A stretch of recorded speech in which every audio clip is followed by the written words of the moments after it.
Salut à tous et bienvenue dans cette review de Code Geass épisode 1 de Rosé, le nouvel animé de Code Geass. Il y a beaucoup de choses à dire dans cette review parce que bon, je suis un fan de Code Geass. C'est vraiment un animé que j'aime beaucoup. J'ai tout vu, tous les films et tout, parce que ça m'a beaucoup plu, ça m'a beaucoup marqué. Dans cet épisode, j'ai vu l'opening, ça m'a beaucoup fait penser aux premiers openings de Code Geass, le louche. L'opening, ça m'a fait penser à ça. Bon, ça m'a un peu, bon, vu que c'est un peu la nostalgie quoi. L'ending aussi était pas mal. Même si bon, je l'ai pas beaucoup écouté, j'ai plus écouté l'opening qui m'a beaucoup plu. Bon, dans l'épisode, on apprend que quand le louche est mort, l'Empire britannique s'est divisé. Bon, on l'a vu plusieurs fois dans certains films. L'Empire s'est divisé, mais grâce au charisme de Schneider, ils sont tous repassés sous sa bannière, sous un nouveau nom, l'Empire néo-britannique, qui décide encore une fois de partir à la conquête du monde. Cette fois-ci, ils se sont heurtés encore une nouvelle fois aux Japonais, mais ils ont réussi à conquérir l'île d'Hokkaido, comme vous voyez derrière moi là. Et maintenant, il y a deux frères, deux mercenaires britanniques, Rosé et H. Rosé qui est un peu plus comme le louche intelligent, manipulateur avec le Geass qui prépare tout, il rassemble les données et tout. Il y a H qui est un peu plus agile et plus fort dans le maniement de Nakine. Il est très très fort, il me fait penser à Suzaku. J'ai beaucoup aimé ce duo.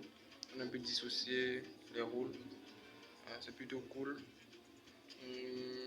Et on apprend qu'ils veulent rejoindre les Chevaliers Noirs, l'organisation. Du coup, ils partent à la rencontre des Chevaliers Noirs. Mais les Chevaliers Noirs ne leur font pas confiance puisqu'ils sont britanniques. Ils sont de ceux qui tuent leur peuple. Ils vont leur donner une mission d'aller tuer deux frères britanniques qui massacraient des Japonais au début.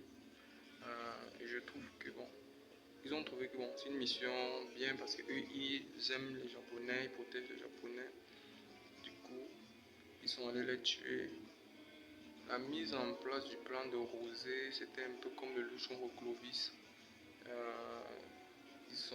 Grâce à son intelligence et son Geass, parce qu'il a une Geass, je crois que c'est un Geass auditif, c'est une nouvelle sorte de Geass dans cet animé. Bon,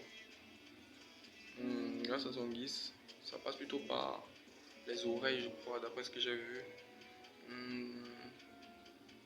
Et Rosé a fait un plan très très très ingénieux pour qu'il se retrouve seul avec le commandant de la base britannienne qui sont allés attaquer pendant que H massacrait les Nightmares d'Eon. Ils ont joué une petite partie d'échecs à la mort, quoi. Le perdant mourait à la fin.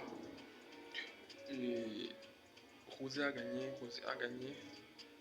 Du coup, et la manière dont le mec est mort, c'était vraiment aussi intéressant parce qu'on lui a proposé soit il meurt avec le Geass, soit il meurt, soit il sauve 10 fois le nombre de Japonais qu'il a tué. Bon, dans son regard, on voyait bien qu'il ne voulait pas mourir, mais j'ai l'impression que sa conscience ne pouvait pas accepter ça. Ne pouvait pas accepter de sauver un peuple qu'il déteste. Du coup, sa conscience a agi sans son consentement et l'a tué. C'était plutôt intéressant.